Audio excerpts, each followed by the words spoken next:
Hello children, I am Chavesar is here. I am going to teach history. This is my third lecture on nationalism in Europe, and subtopic is making up nationalism in Europe. I am going to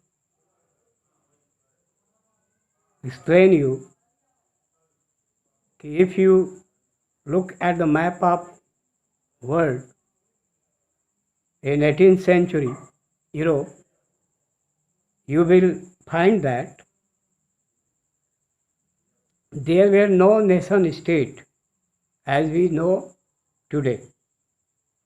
What we know today as Germany, Italy, and Switzerland were divided into kingdoms.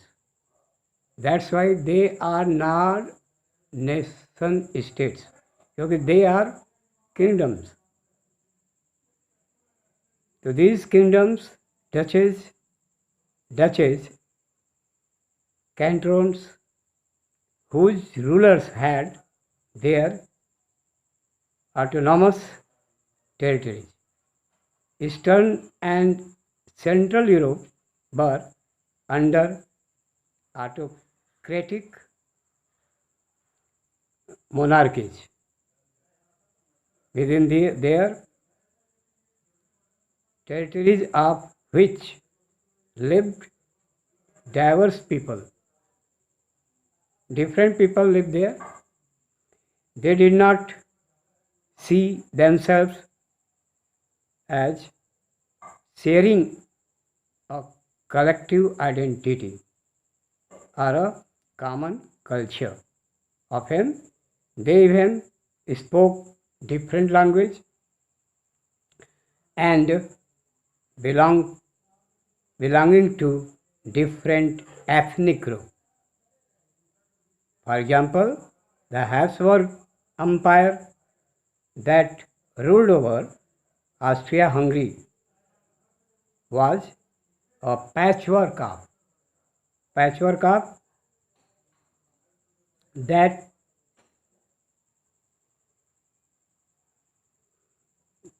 patchwork of many different regions and people.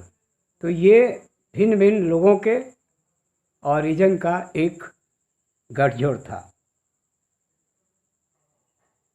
Okay, और it include the Alpine region, the Tyrol, Austria, and the Sudetenland, as well as Bohemia.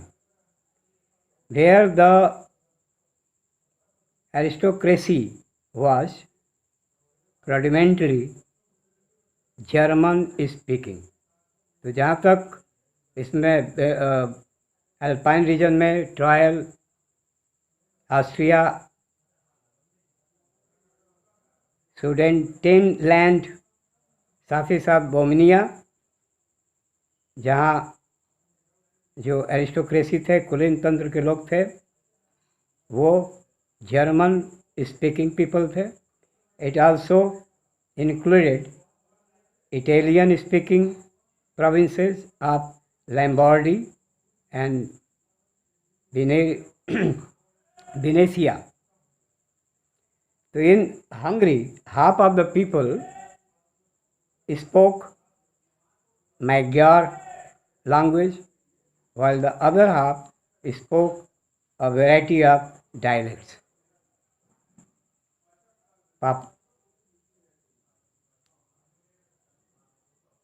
In Galicia, as far as Galicia is concerned, the aristocracy spoke Polish.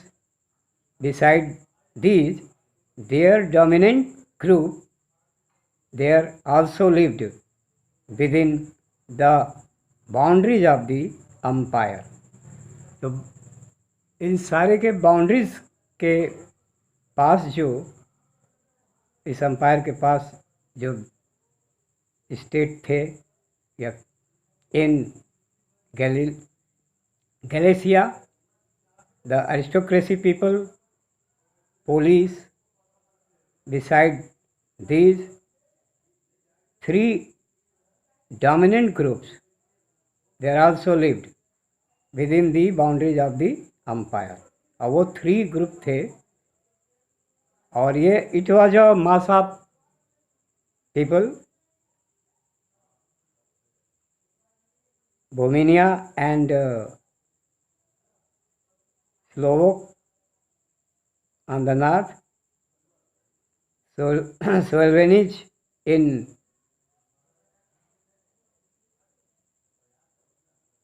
Carinal, Croats to the south, and Romans to the east in Transylvania. Such difference did not easily promotes a sense of political unity.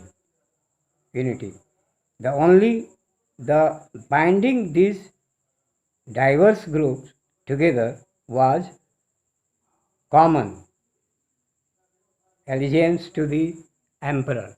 So these are the situation. In those days, there were no these all kingdoms और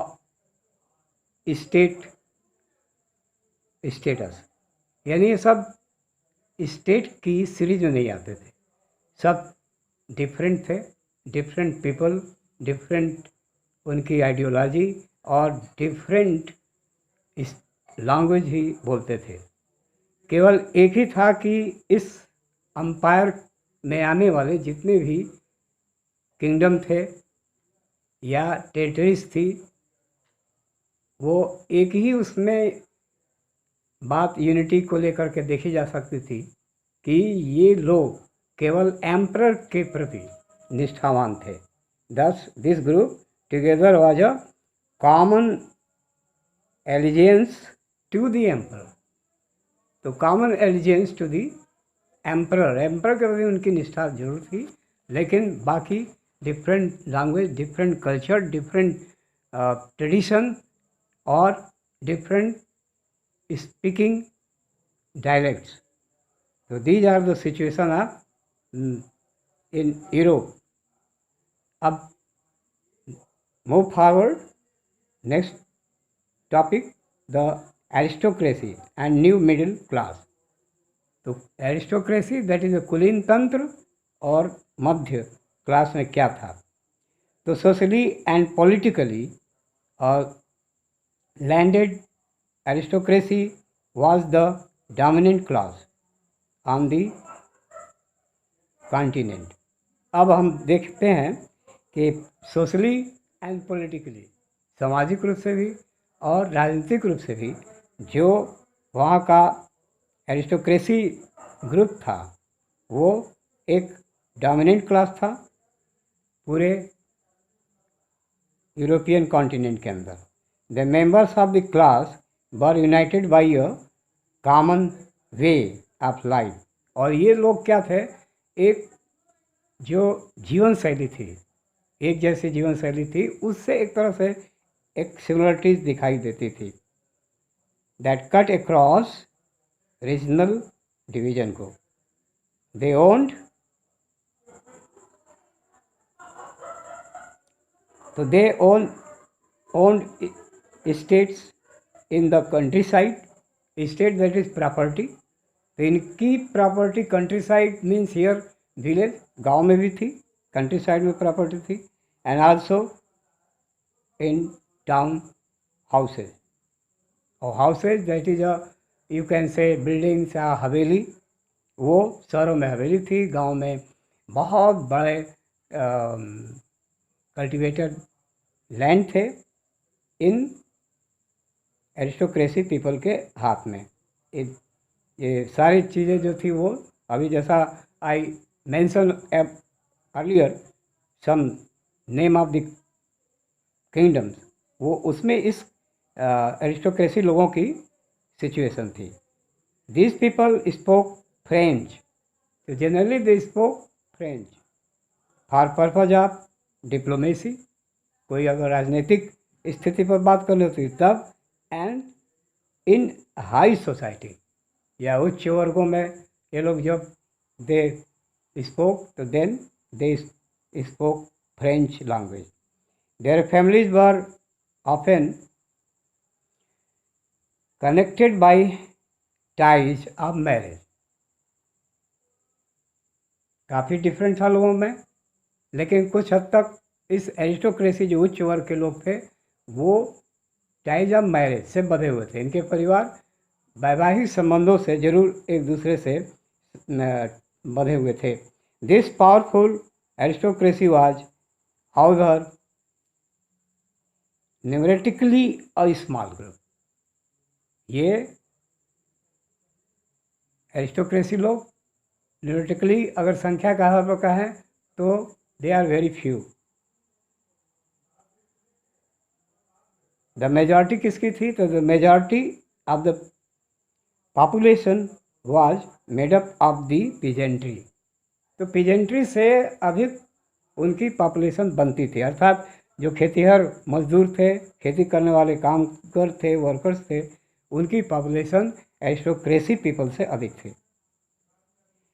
to the waste और concentrate that to the west the bulk of the land was found by tenants। तो waste में क्या था?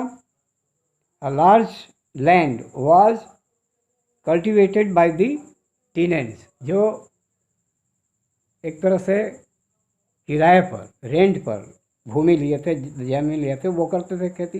And small owners while in eastern and central France में जो small owner थे land के, the pattern of land holding was characterised by vast estates which were cultivated by son. और ये जो ईस्टर्न एंड सेंट्रल यूरोप में अधिकांशतः अधिक जमीन के मालिक थे और वो अपनी ज़मीन पर खुद खेती न करके सर्फ के द्वारा, सर्फ क्या कहते हैं, ये एक तरह से स्लेव फार्मर थे, उनसे ये लोग खेती करवाते थे। तो इस तरह देखा जाए तो in western and parts of central Europe के अंदर the growth of industrial production, तो वेस्टर्न एंड सेंट्रल यूरोप में एक तरह से खेती की जगह पर इंडस्ट्रियल का ग्रोथ हो चुका था। और and trade meant the growth of towns and emergence of commercial classes. और ट्रेड का डेवलपमेंट होने का मतलब था कि अर्बनाइजेशन का होना, शहरीकरण होना और मार्केट का बढ़ना। तो industrialisation began in England in the second half of the 18th century. तो second half of 18th century में इंग्लैंड में सबसे पहले वो इंडस्ट्रियल रिवोल्यूशन हुआ और it was the first time in the world. But in France and parts of the German state it occurred only during the 19th century। तो Germany में and France में this industrialisation took place in 19th century। In its wake, new social group came into being, a working class population। और इस industrialisation के कारण एक working class population यानी workers की एक